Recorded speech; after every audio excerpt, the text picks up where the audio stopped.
Hey boys and girls. So this week we have been talking about all the different ways that we can work together to put a stop to bullying. And I thought I'd share some stories with you along those lines. You know, bullying is a real problem that we seem to be facing in our schools, and I've said all along that it would really make a world of difference if we would just all choose to be kind to one another. But I know we've had some fun things that Miss Taylor has planned for us, like this is Monday and you were supposed to wear your silly socks to school.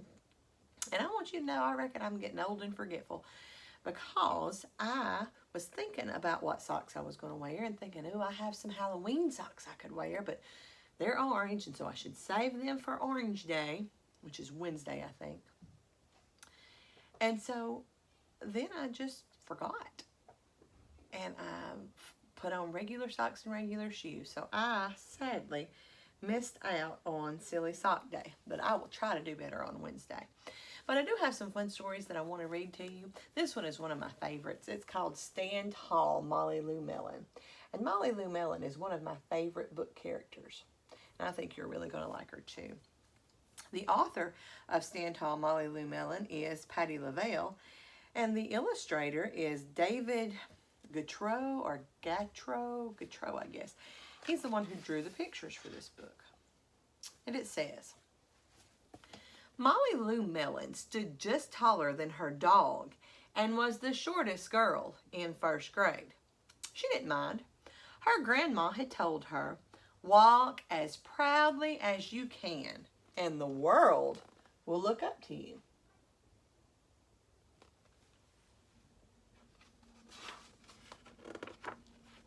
So she did.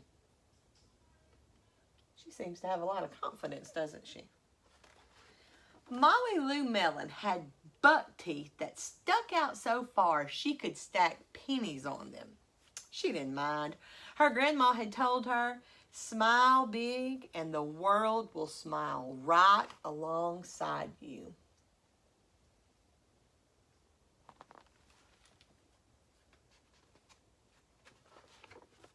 So she did.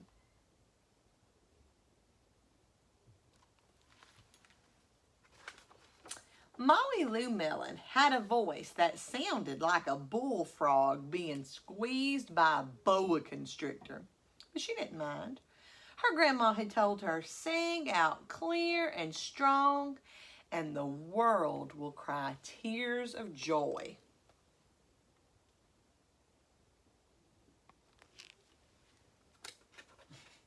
See, even the bullfrog is making a face at her singing. Can you see that? So, she did. Look how joyful she is.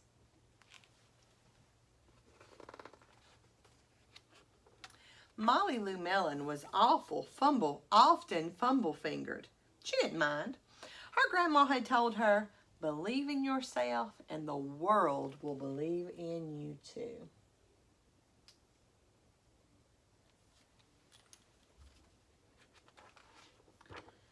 So she did.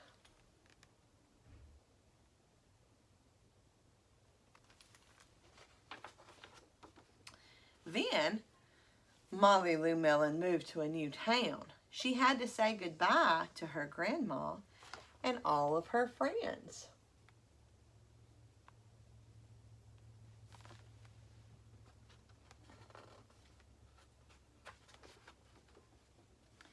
And start a new school.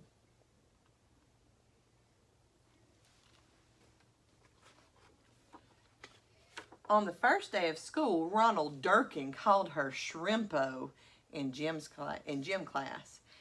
And when the game started, Molly Lou Melon caught the football, ran under the legs of Ronald Durkin, and scored a touchdown. And all the children thought, wow, she is good. And Ronald Durkin felt very foolish.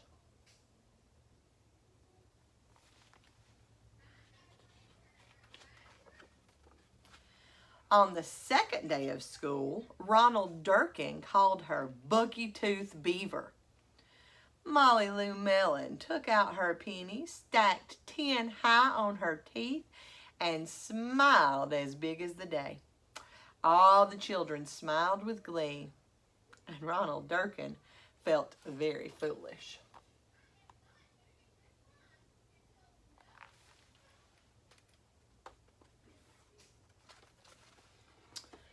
On the third day of school, Ronald Durkin said, "You sound like a sick duck, honk honk."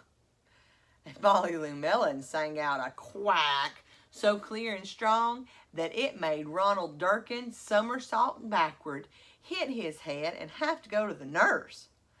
All the children cried with joy to be free of Ronald Durkin for the rest of the afternoon, and Ronald Durkin felt very foolish.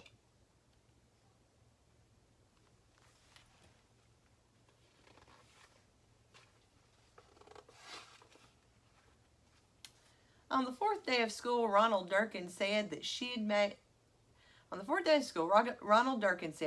made the snowflake all wrong. But Molly Lou Melon opened up her paper and revealed the most beautiful snowflake of all. All the children oohed and awed, even Ronald. See her pretty snowflake?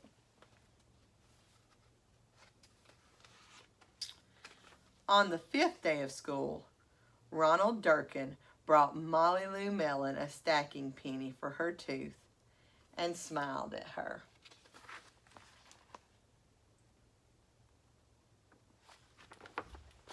That night, Molly Lou Melon took out a pencil and paper and wrote a letter to her grandma. "Dear Grandma, I wanted to tell you that everything you told me was exactly right. Love, Molly Lou Melon." Now, Molly Lou's grandmother did a very good thing for her, didn't she? She instilled some ideas in Molly Lou's head that helped Molly Lou be very confident in herself and not really worry so much about what other boys and girls are saying. And it came in very handy when someone was being unkind to her.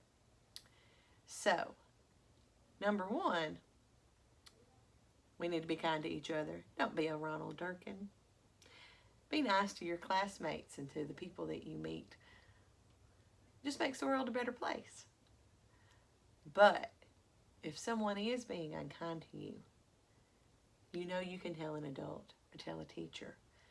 But as for you inside, you need to be like Molly Lou Melon and just stand tall and to know that really what they have to say about you doesn't matter. You are wonderful just the way you are. I hope you liked that story. I really like Molly Lou Melon. We might read another Molly Lou Melon story sometime. I will be posting more later this week, so I hope you're paying attention and watching. And we've got my schedule worked out, so I will be seeing some of you soon and more often than every other week, and that excites me so much. So I can't wait. I'll see you later.